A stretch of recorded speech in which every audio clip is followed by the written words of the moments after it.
Hello guys, welcome to crack JEE with ITians. मेरा नाम शिखर अग्रवाल है। अगर आप इस चैनल में नए हो तो इस वीडियो को लाइक करो, चैनल को सब्सक्राइब करो और अपने दोस्तों के साथ शेयर करो। अभी पिछले महीने मेरे आईआईटी बॉम्बे कंप्यूटर साइंस के फाइनल सेमेस्टर के एग्ज़ाम्स ख़त्म हुए और अगस्त में यानी कि 2 महीने बाद, आज से 2 महीने बाद मुझे computer science from IIT Bombay B Tech की ऑफिशियल डिग्री मिलने वाली है। और यहाँ पे थोड़ा ऐसा नॉस्टैल्जिक वाला फीलिंग आ रहा था, just remembering how the last 6 years of my life have been. They are very different from what I would have imagined it to be. ठीक है, तो मैं सोच रहा था कि एक बार इस पे नज़र डाल के देखता हूँ। ये जर्नी स्टार्ट हुई थी 2018 में, जब मैंने 10th के बोर्ड एग्ज़ाम्स दिए थे। मुझे उस समय इंजीनियरिंग के बारे में, जेई मेंस, जेई एडवांस्ड के बारे में ज़्यादा कुछ नहीं पता होता था। मैं एक रेगुलर स्कूल गोइंग किड था। मैं ओलंपियाड्स वगैरह में भी ज़्यादा इंटरेस्ट बिल्कुल नहीं लेता था। मैंने इवन शायद कोई भी नेशनल लेवल का ओलंपियाड नहीं दिया था। जब एक्चुअली मेरी सिस्टर ने मुझे इंट्रोड्यूस कराया, वो नीट की प्रिपरेशन कर रही थी। उन्होंने बोला कि तुझे अगर मैथ्स वाली साइड में इंटरेस्ट है तो एक बार जेई मेंस और जेई एडवांस्ड को थोड़ा एक्सप्लोर करके देख, तेरे को पसंद आएगा। तो उन्होंने मतलब आउट ऑफ इंटरेस्ट मेरा एडमिशन करा दिया एक लोकल कोचिंग में। ठीक है, बिलासपुर में ही। मैं बिलासपुर छत्तीसगढ़ का रहने वाला हूँ। तो पहले थॉट तो था कि शायद कोटा भेज सकते हैं। कोटा में like obviously Kota is like the coaching industry of India. तो पहले थॉट चल रहा था कि कोटा भेज सकते हैं, बट उस समय फाइनेंशियली इतना स्ट्रॉन्ग नहीं था हमारा बैकग्राउंड। तो हमने फिर डिसाइड किया कि नहीं, बिलासपुर में ही किसी कोचिंग में एनरोल करना चाहिए। तो एनरोल तो कर लिया, बट वहाँ जाके देखा कि काफ़ी अलग माहौल है। पता नहीं होता है ना किसी स्टूडेंट को स्कूल वाले एजुकेशन और कोचिंग वाले एजुकेशन में डिफरेंस क्या होता है। तो मैंने देखा यार कि बच्चे तो ऑलरेडी प्रिपेयर कर रहे हैं क्लास 7 से, 8 से, कुछ बच्चे 9 से, 9th में भी वो लोग कॉम्पिटिटिव वाला एजुकेशन परस्यू कर रहे हैं। हम तो सिर्फ स्कूल में एनसीईआरटी और क्वेश्चन आंसर पढ़ के एग्ज़ाम लिख के आते थे, हम वैसे स्टूडेंट्स थे। तो थोड़ा डिफ़िकल्ट तो हुआ यार, स्टार्ट में थोड़ी ज़्यादा मेहनत करनी पड़ी। स्टार्टिंग में फेलियर्स भी काफ़ी थे। मतलब जो शुरू के चैप्टर्स थे उसमें बहुत ज़्यादा एफर्ट मारना पड़ता था, तब जाके जो क्लास था हमारा 60 लोगों का जो बैच था, उसमें जाके ठीक ठाक रैंक लग पाती थी और पहले अच्छा लगता था। फिर उसके बाद धीरे धीरे जब ऐसे सिस्टम समझ में आने लगा तो अंदर से ज़्यादा मोटिवेशन आने लगा। हमारे जो टीचर्स थे वो हमको छोटे छोटे रिवॉर्ड्स दिया करते थे एग्ज़ाम्स में मार्क्स लाने के लिए। फॉर एग्ज़ाम्पल पहले 120 मार्क्स का होता था ईच सब्जेक्ट जेई मेंस में। तो हमारे मैथ्स वाले सर ने कहा था कि अगर आपके 120 में से 100 मार्क्स आते हैं मैथ्स में, 100 या उसके ऊपर, तो आपको 500 रुपये का कैश रिवॉर्ड मिलेगा। तो ये छोटे छोटे जैसे मोटिवेशन कह लो इन्हें, ये सारे हम ऐसे अच्छा लगता था। अगर आपको क्लास के सामने 500 रुपये आपके मैथ्स के टीचर आपको कैश रिवॉर्ड दे रहे हैं। तो सिमिलरली जो फिज़िक्स वाले सर थे वो आपको मार्क्स लाने पे बुक्स देते थे, फिज़िक्स की बुक्स, एडवांस्ड बुक्स जो कि क्वेश्चन सॉल्विंग में हेल्प करती है। ठीक है, तो ये सब करते करते 11th निकल गया। 12th की बात आई तो 12th में ज़्यादा अच्छे से रियलाइजेशन था कि कितना ज़्यादा काम करना है, कितने ज़्यादा क्वेश्चन सॉल्व करने हैं, तब जाके ये एग्ज़ाम क्रैक होगा। और जनवरी 2020 में पहला अटेम्प्ट दिया मैंने जेई मेंस का। अब जेई मेंस के पहले अटेम्प्ट में आए 99.94 परसेंटाइल और ऑल इंडिया रैंक करीब 720 के आसपास आई थी। शायद 720 ही थी, yes exactly 720 all India rank आई थी। अब उस समय थोड़ा लगा कि नहीं, ये कम है। जितनी मेहनत की है 2 साल, उसके कंपैरिजन में ये रिज़ल्ट उतना अच्छा नहीं आया है। तो थोड़ा सा डिसअपॉइंटमेंट भी था। बट उसके जस्ट बाद शुरू होने वाले थे हमारे बोर्ड एग्ज़ाम्स। फरवरी और मार्च के महीने में बोर्ड एग्ज़ाम शुरू होने वाले थे क्लास 12th के। तो ये सारा सिलेबस हमने बंद करके शुरू कर दिया हिंदी और इंग्लिश की पढ़ाई करना। 10-10, 15-15 दिन में हिंदी और इंग्लिश का पूरा सिलेबस ख़त्म किया क्लास 12th का। फिर उसके बाद शुरू हुए हमारे बोर्ड एग्ज़ाम्स। अब बोर्ड एग्ज़ाम्स में क्या होता है यार, फिज़िक्स, केमिस्ट्री और मैथ्स में तो तुम जो जेई में पढ़ रहे होते हो उसका एक सबसेट आता है। उसमें बस थोड़ा सा थ्योरेटिकल कंटेंट ज़्यादा होता है एज़ कम्पेयर टू जेई। तो वो करना तो आसान था। हिंदी और इंग्लिश में भगवान की दया से ठीक ठाक मार्क्स आ गए। और उसके बाद मेन जो टर्निंग इवेंट था इस पूरी IIT जेई जर्नी का, वो आ गया। वो है कोविड-19। कोविड-19 का पीरियड स्टार्ट हुआ मार्च 2020 में। लाइक जो लॉकडाउन वाला फेज़ है वो स्टार्ट हुआ मार्च 2020 में। और दिक्कत क्या थी ना कि हमारे एग्ज़ाम्स बोर्ड के कैंसिल हो गए, जेई मेंस के एग्ज़ाम पोस्टपोन होने स्टार्ट हो गए। तो ऑब्वियसली जेई मेंस पोस्टपोन हुआ तो जेई एडवांस का भी पोस्टपोनमेंट का नोटिस आ गया। अब क्या था ना कि अब रियलाइज़ हुआ कि नहीं भाई, अब टाइम मिल रहा है, अब एग्ज़ाम तो होना है कभी ना कभी, बट इतना पीरियड जो तुमको 11th और 12th का सिलेबस कंप्लीट होने के बाद मिलना स्टार्ट हुआ, ये आज तक पहले कभी नहीं हुआ था। मैंने क्या किया, मैंने सारे सब्जेक्ट्स की जो जो मेरे वीक टॉपिक्स थे सबकी किताबें मंगा ली अलग अलग से। मैथ्स के लिए सिंगेज की टॉपिक बाय टॉपिक किताबें आती हैं, वो सारी बुक्स मंगा ली। फिज़िक्स की अनुराग मिश्रा मंगा ली और केमिस्ट्री की थ्योरी वाली बुक्स मंगा ली और उनको पढ़ना स्टार्ट किया। ये आप विश्वास नहीं मानोगे, ये जो पीरियड है मार्च से लेकर के सितंबर तक का, यानी करीब करीब 5 से 6 महीने का जो वक्त है, इसमें मैंने अपनी 40 to 50% ऑफ IIT जेई की प्रिपरेशन की है सही मायने में। मतलब इतने ज़्यादा क्वांटिटी ऑफ क्वेश्चन उस वक्त हम लगाते थे कि लाइक अनबिलीवेबल था वो उस समय में नंबर ऑफ क्वेश्चंस एकदम ज़्यादा बूम पे थे। अब आता है जेई मेंस और जेई एडवांस्ड का एग्ज़ाम जो था सितंबर में, वो काफ़ी स्मूथली निकल गया। उसमें आई all India rank 247 JEE advanced में, जो कि सितंबर में हुआ था। मेरे को अभी भी डेट याद है, 27 सितंबर 2020। जेई एडवांस्ड के दोनों पेपर होने के बाद मैंने सबसे पहला कॉल लगाया था अपने मैथ्स वाले सर को, उनको बताया था कि मेरा पेपर कैसा गया। मैथ्स मेरा फेवरेट सब्जेक्ट हुआ करता था और मेरी मैथ्स वाले सर से काफ़ी अच्छी बनती है अभी भी। तो मैंने उनको कॉल लगाया, मैंने उनको बताया कि सर इतना अटेम्प्ट हुआ है, इतना एक्सपेक्टेशन है। तो वो काफ़ी खुश हुए। वो जो डिसअपॉइंटमेंट थी जेई मेंस में कम रैंक आई है, उनको लगा कि शायद वो एडवांस में कंपनसेट हो जाएगी और कुछ हद तक वो हुआ भी कि जेई एडवांस में ऑल इंडिया रैंक 247 आ गई थी। ठीक है, अब डिसाइडेड था यार कि IIT बॉम्बे तो जाना है। IIT बॉम्बे एक अलग नाम है यार, IIT बॉम्बे का टैग, IIT बॉम्बे में जो एक्सपोजर मिलता है किसी भी स्टूडेंट को उसके 4 साल में, वो ऑलमोस्ट अनमैचेबल और अनबीटेबल है as compared to other IITs। इसके बारे में कभी और बात करेंगे, बट डिसाइडेड था कि IIT बॉम्बे तो जाना है। तो जनरल कैटेगरी में ऑल इंडिया रैंक 247 को सिर्फ एक ही ब्रांच मिलती, सिर्फ एक ही नहीं, बहुत सारी मिल जाती, but out of my choices electrical engineering मैंने चूज़ की। ठीक है, तो थोड़ा सा वो डिस्प्यूटेड डिसीजन था। लोग कह रहे थे कि नहीं भाई, कंप्यूटर साइंस मिल जाता, IIT खड़गपुर में कंप्यूटर साइंस जाना चाहिए था, वो क्यों नहीं चूज़ किया, CS is the scope of this world right now, ऐसे सारे ख्यालात आ रहे थे। बट स्टिल मुझे लगा नहीं, IIT बॉम्बे तो जाना ही जाना है। फिर फाइनली जाके नवंबर 2020 में, मुझे अभी भी डेट याद है, 16 नवंबर 2020 को हमारा IIT बॉम्बे इलेक्ट्रिकल इंजीनियरिंग का फर्स्ट सेमेस्टर स्टार्ट हुआ था। उस दिन हमारा पहला लेक्चर हुआ था और सैडली वो सब ऑनलाइन था, बट स्टिल हम लोग काफ़ी एक दूसरे को जानने लग गए थे। व्हाट्सएप ग्रुप्स और सोशल मीडिया के थ्रू काफ़ी एक दूसरे से बातचीत हुई थी।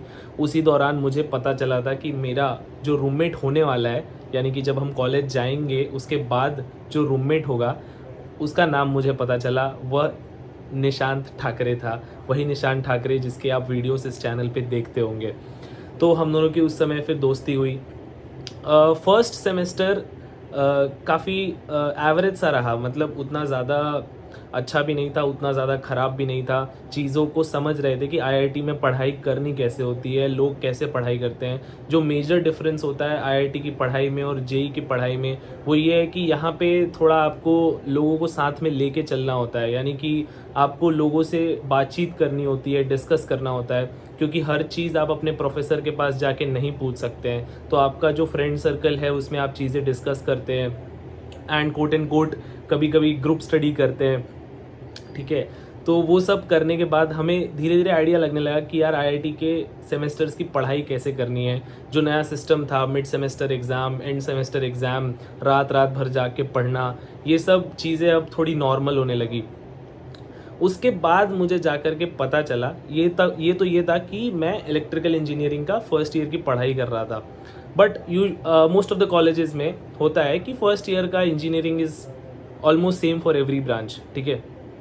तो वैसे ही आईआईटी बॉम्बे में भी था कि फर्स्ट ईयर जो था वो मोस्टली कॉमन था सारे ब्रांचेस के लिए। After my first semester I got to know from one of my seniors कि यार ये ब्रांच चेंज का कुछ होता है, ठीक है, कि फर्स्ट ईयर के बाद लोग अपनी ब्रांच चेंज कर सकते हैं। अब मुझे थोड़ा लगा यार कि दिस इज़ एन अपॉर्चुनिटी, ठीक है। मैंने थोड़ा स्टडी किया कि प्रोसेस क्या होता है। तो प्रोसेस बस ये होता है कि आईआईटी बॉम्बे में हर ब्रांच का बच्चा किसी दूसरे ब्रांच में जा सकता है, ठीक है। तो कोई भी बच्चा कंप्यूटर साइंस की ब्रांच में भी जा सकता है, बट रूल ये कहता है कि सिर्फ टॉप के 15 से 16 लोग ही ये काम कर सकते हैं, ठीक है। अब सिर्फ 16 लोगों को ब्रांच चेंज करना अलाउड है, और फर्स्ट ईयर का जो बैच होता था वो होता था ऑलमोस्ट 1300 या 1400 लोग का, जो जेईई एडवांस्ड के थ्रू आईआईटी बॉम्बे में एंटर करते थे फर्स्ट ईयर में। तब जाके समझ में आया यार कितना टफ काम है ये। 16 बच्चे out of all the competing students, जो कि 1300 बच्चे हो सकते हैं, सारे लोग compete कर सकते हैं अपार्ट फ्रॉम सीएस वाले। ऑब्वियसली वो लोग compete नहीं करेंगे सीएस ब्रांच जाने में। तो 1000 बच्चों में भी अगर आप पकड़ के चलो तो 16 बच्चों को मिलता है ये ऑप्शन ब्रांच चेंज करने का कंप्यूटर साइंस में। वो क्या देखते हैं ये टॉप 16 निकालने में? वो देखते हैं आपका सीपीआई या फिर सीजीपीए, जो आपका ग्रेड होता है फर्स्ट ईयर में आईआईटी बॉम्बे में, वो देखते हैं, ठीक है। तो फर्स्ट सेमेस्टर तो डिसेंट था, उतना अच्छा भी नहीं था, उतना ख़राब भी नहीं था। जब ये पता चला तो सेकंड सेमेस्टर में और ज़्यादा मोटिवेशन आया कि और ज़्यादा अच्छा करना है सेमेस्टर्स के सब्जेक्ट में, और ज़्यादा अच्छे से स्कोर करना है और अच्छे से पढ़ना है, ताकि एक अगर स्लाइड सा भी चांस बने कंप्यूटर साइंस ब्रांच में ब्रांच चेंज करने का, तो यार ये वो ड्रीम कम ट्रू मोमेंट था। मतलब कि अगर मैं अपनी रैंक के थ्रू आईआईटी बॉम्बे सीएस में एंटर नहीं कर पा रहा हूँ, तो क्या मैं अपने एकेड्स के थ्रू, जो मैं फर्स्ट ईयर में अपना शो कर रहा हूँ, जो मैं परफॉर्म कर रहा हूँ, उसके थ्रू भी कंप्यूटर साइंस में एंटर कर सकता हूँ। और एक्चुअली वही हुआ। जब फर्स्ट और सेकेंड सेमेस्टर ख़त्म हुए, उसके बाद जो ओवरऑल फर्स्ट ईयर का सीजीपीए बना, यानी कि सीपीआई बना, और फिर जो भी एप्लीकेंट्स थे उसमें शॉर्टलिस्ट किया, तो उसमें वन ऑफ द स्टूडेंट्स मैं भी था। जो टॉप 16 स्टूडेंट्स थे उसमें से एक मैं भी था। और जुलाई 2021 में मुझे पता चला कि I have branch changed from electrical engineering to computer science engineering. वो one of the life changing moments था मेरे पूरे एकेडमिक जर्नी का, मेरे पूरे बैचलर्स की जर्नी का। अब हैप्पीनेस तो एक साइड है, लेकिन जब एक्चुअली सेकेंड ईयर स्टार्ट हुआ कंप्यूटर साइंस में, तब जाके पता चला कि सब्जेक्ट्स काफ़ी टफ होते हैं, पढ़ाई काफ़ी टफ होती है सेकेंड ईयर की। और उसमें ज़्यादा दोस्त थे नहीं कंप्यूटर साइंस वाली ब्रांच में, जो कि एक्चुअली हम जिनके साथ डिस्कस करके अपने डाउट्स डिस्कस कर सके, क्वेश्चंस डिस्कस कर सके, एग्ज़ाम की प्रिपरेशन कर सके, ऐसे ज़्यादा लोग थे नहीं। ऑब्वियसली मैं ब्रांच चेंजर था, उनसे ज़्यादा इंटरेक्शन था नहीं, सारे ब्रांच के लोग एकदम नए नए से थे। फिर उसके बाद सेकेंड ईयर तो मतलब जिस हिसाब से मेरा फर्स्ट ईयर गया था उस हिसाब से सेकेंड ईयर उतना अच्छा नहीं गया। फिर उसके बाद धीरे धीरे मेरा फ्रेंड सर्कल बनना स्टार्ट हुआ, लोगों से बातचीत होना शुरू हुई। उसके बाद जाके मुझे एक इंसान मिला जिसको हम कहते हैं मिस्टर एम। क्या बोलते हैं? Mister M. मिस्टर एम से मिल के समझ में आया कि पढ़ने का सही तरीका क्या होता है। उसने हमें मतलब मैं और मेरे कुछ दोस्तों को रात रात तक बैठ के काफ़ी सब्जेक्ट्स का एग्ज़ाम की प्रिपरेशन करवाई, सही तरीके से कॉन्सेप्ट्स को समझना सिखाया, क्वेश्चंस को कैसे अप्रोच करते हैं, किस डायरेक्शन में सोचते हैं, जो थिंकिंग आप मतलब जो out of the box thinking होती है ना, उससे इंट्रोड्यूस करवाया। थर्ड ईयर इसलिए ये पूरा जो काम था ये थर्ड ईयर में हुआ, और इसलिए मैं मानता हूँ कि जो थर्ड ईयर है वो मेरे आईआईटी जर्नी का बेस्ट ईयर है, क्योंकि it was a complete blockbuster year. मतलब उसमें सारी चीज़ें थे, रात रात भर जागना, घूमना, हैंग आउट करना, पढ़ाई करना, फिर अच्छे मार्क्स भी लाना, लाइक एवरीथिंग इसमें सारा लाइक पूरा पैक्ड ईयर था। इसी दौरान होता है इंटर्नशिप का सीज़न, ठीक है। इंजीनियरिंग के स्टूडेंट्स थर्ड ईयर के बाद इंटर्नशिप करते हैं, ठीक है, जिसका सिलेक्शन प्रोसेस थर्ड ईयर के बिगिन में ही स्टार्ट हो जाता है। यानी कि थर्ड ईयर आपका स्टार्ट हुआ और इंटर्नशिप के लिए कंपनीज आईआईटी कैंपस आने लगती है और आपको अप्लाई करना होता है प्लेसमेंट ऑफिस के थ्रू, और वो आपको इंटर्नशिप ऑफर देती हैं। इस दौरान भी लाइक पता चला कि आईआईटी बॉम्बे कंप्यूटर साइंस को कितना ज़्यादा अपॉर्चुनिटी मिलता है। काफ़ी सारी कंपनीज आती है जो सिर्फ कंप्यूटर साइंस के लिए ओपन होती है, यानी कि मेनली सर्किट ब्रांचेस के लिए ओपन होती है, यानी कि कंप्यूटर साइंस, इलेक्ट्रिकल, इलेक्ट्रॉनिक्स, ये सारी ब्रांचेस के लिए ओपन होती है। और उस वक्त रियलाइज़ हुआ इम्पोर्टेंस क्या है आईआईटी बॉम्बे सीएसई का। थर्ड ईयर के बाद मैंने करी अपनी इंटर्नशिप एक क्वांटिटेटिव फर्म में, क्वांटिटेटिव इन्वेस्टमेंट फर्म में, या फिर आप उसको हेज फंड बोल सकते हो। एक हेज फंड में मैंने की अपनी थर्ड ईयर की इंटर्नशिप। उसके बाद जो फोर्थ ईयर है वो ऐसे करके निकला है, मतलब पता ही नहीं चला फोर्थ ईयर कहाँ चले गया। ऐसा लगता है कि ऑलमोस्ट एक साल अपनी लाइफ का गायब कर दिया गया है, ठीक है। और जो लास्ट सेमेस्टर था उसमें मैंने डिसाइड किया था कि यार मुझे ऑब्वियसली जॉब मुझे मिल गई थी अपनी इंटर्नशिप से, यानी कि like I received a pre placement offer from them, तो जॉब सिक्योरिटी थी हाथ में, और कोर्सेज ऑलरेडी आईआईटी में काफ़ी ज़्यादा कर लिए थे। तो एक नई अपॉर्चुनिटी थी कि सेमेस्टर एक्सचेंज कर सकता था मैं। Semester exchange is like a programme जिसमें आप आईआईटी बॉम्बे में एक सेमेस्टर ना करके किसी दूसरी यूनिवर्सिटी में आप सेमेस्टर कर सकते हो अपना, ठीक है। तो काफ़ी सारे ऑप्शंस होते हैं। मैंने चूज़ किया था पॉलिटेक्निको डी मिलानो जो इटली में है, और वहाँ पे मैंने लाइक 3 to 4 मंथ्स अपना सेमेस्टर किया, और रिसेंटली मैं वापस इंडिया आया हूँ। तो वो एक दूसरी स्टोरी है, but this was how almost my fourth year went. और अब within a blink of an eye अब मेरे को कंपनी ज्वाइन करनी है this month, and my life is going to be completely new from what it had been in the last few years. एक नया phase start होने वाला है, और मैं भी देखता हूँ तो we have come a long way, ऐसा फील होता है। तो कभी भी ऐसी जर्नी होती है वो इजी तो नहीं होती है, काफ़ी डिफ़िकल्टीज़ फेस करने पड़ते हैं, काफ़ी लो मोमेंट्स आते हैं, काफ़ी हाई मोमेंट्स आते हैं, but what is important is you have to stick through all these times। बने रहना इम्पॉर्टेंट होता है। और ऑब्वियसली बहुत सारे लोग मिलते हैं आईआईटी में, काफ़ी अच्छा नेटवर्क बनता है। आपने काफ़ी सुना होगा कि IIT is not for its education but for its network. ये काफ़ी हद तक सही है, एजुकेशन के लिए तो है ही one of the milestone colleges of India, but network के लिए तो like the best place, because here you will find people from all different branches who are excelling in India, ठीक है, and sometimes in the world. तो ऐसे लोगों से contact बनता है, ऐसे लोगों से पता चलता है यार कि दुनिया में और क्या चीज़ें हैं जानने को, ठीक है। एक ओपन व्यू बनता है वर्ल्ड का, and this is one of the most important point of the IITs. तो जब अभी रिसेंटली जेई एडवांस्ड 2024 हुआ तो आई वॉज जस्ट रिमेंबरिंग कि how my period went, how my life was, and this is what I wanted to share with you guys in this video. I hope you liked it, I hope you enjoyed it. Comments में बताइए कि आपको इस journey को सुन के कैसा लगा, और आप अभी आईआईटी की प्रिपरेशन कर रहे हैं तो आप हमसे और क्या जानना चाहते हैं। Till then, thank you, bye bye.